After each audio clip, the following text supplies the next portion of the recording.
কিয়ামত পর্যন্ত সুদ হারাম, হাজারো লেবেল লাগাইলে এটা হারাম, হারাম হালাল হবে না কোনোদিনও। যদি কেউ করতে চায়, এটা ওই মানুষের ব্যর্থতা। আল্লাহর কোরআন ঠিক থাকবে, হাদিস ঠিক থাকবে। কোরআনের হালাল কিয়ামত পর্যন্ত হালাল, কোরআনের হারাম কিয়ামত পর্যন্ত হারাম, হাদিসের হালাল কিয়ামত পর্যন্ত হালাল, হাদিসের হারাম কিয়ামত পর্যন্ত হারাম।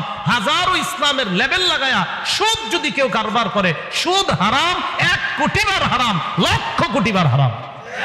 সুদ হারাম, হারাম লেবেল লাগাইলে হবে না, পিছনে লেবেল। লেবেল মানে মানুষকে ধোঁকা দেওয়া। আল্লাহ বুঝার তৌফিক দান করেন।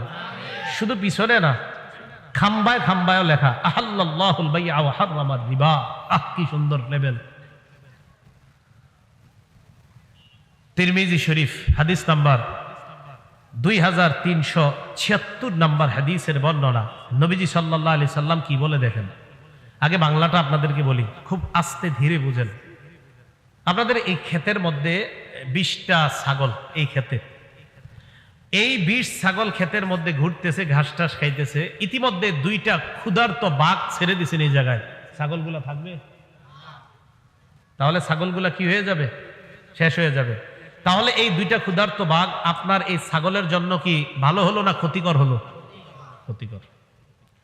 ক্বালা রাসূলুল্লাহি সাল্লাল্লাহু আলাইহি ওয়াসাল্লাম, নবীজি বলেন, মা যিবান জাইআন উরসিলা ফি গনামিন বিআফসাদা লাহা মিন হিরসিল মারই আলাল মালি ওয়া শারাফি লিদিনিহি।